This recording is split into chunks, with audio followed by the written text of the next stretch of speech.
So hello student, welcome back to my channel knowledge hub. In this video हम discuss करने वाले हैं what are the different types of commission जो कि हमारे कंसाइनमेंट में प्रोवाइड करी जाती हैं। इससे पहले मैंने आपको मीनिंग ऑफ कंसाइनमेंट और सेल्स कंसाइनमेंट के बीच में क्या डिफरेंस है ऑलरेडी पढ़ा रखा है। आप प्लीज़ जाकर के वो वीडियो देख लो। सबसे पहले जान लें आखिर ये कमीशन होती क्या है। कमीशन जानने से पहले आप इनसे मिलिए। ये हैं हमारे मिस्टर कंसाइनर। अब ये जो कंसाइनर हैं ये क्या करते हैं, देखिए। Consignor pays commission to the consignee for selling his goods as per the agreement between them.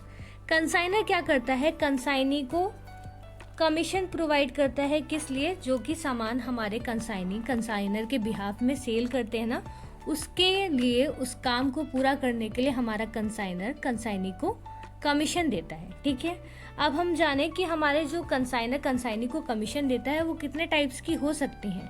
तो बेटा there the different two types of commission जो कि हमारा कंसाइनर प्रोवाइड करता है। एक है हमारी डल क्रेडर कमीशन और दूसरी है हमारी ओवरराइडिंग कमीशन। अब इन दोनों के बारे में जानते हैं। सबसे पहले बात करेंगे डल क्रेडर कमीशन क्या होता है।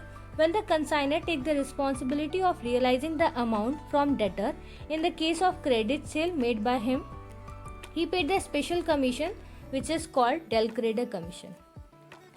डल क्रेडर कमीशन में क्या होता है कि कंसाइनी कभी कभार हमारा जो गुड्स है उनको क्रेडिट में बेच देता है।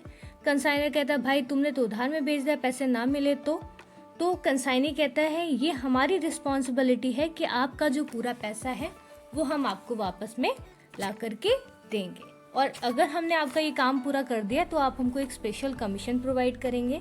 इन the case consignee bear the loss cause by the bad debt. अगर हमने बोला कि भाई अगर तुम पैसे नहीं ला पाए तो कंसाइनी बोलता है कोई बात नहीं, ये जो बैड डेट है मतलब जो लॉस है वो हम बेयर करेंगे, और अगर हमने आपको पैसे ला करके दे दिए वापस तो आप हमको जो ऑर्डिनरी कमीशन है वो तो दोगे ही दोगे, उसके साथ एडिशनल कमीशन भी प्रोवाइड करोगे। उस एडिशनल कमीशन को हम बोलते हैं डल क्रेडर कमीशन।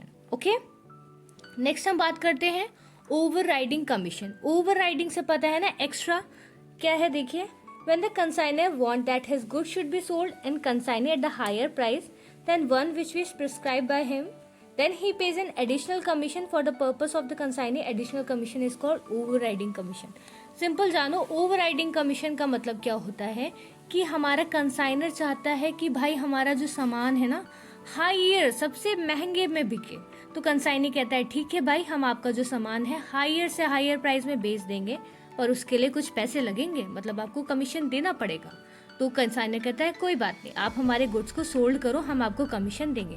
तो जब हमारा कंसाइनी हायर प्राइस में कंसाइनर के गुड्स को बेच देता है उसको बोलते हैं overriding commission. So student I hope आपको टाइप्स ऑफ कमीशन समझ में आ गया होगा, और अगर आपको कोई भी डाउट है किसी भी टॉपिक या किसी भी सब्जेक्ट से related, you are free to ask. Thanks for watching, do subscribe for more content, stay tuned, bye bye.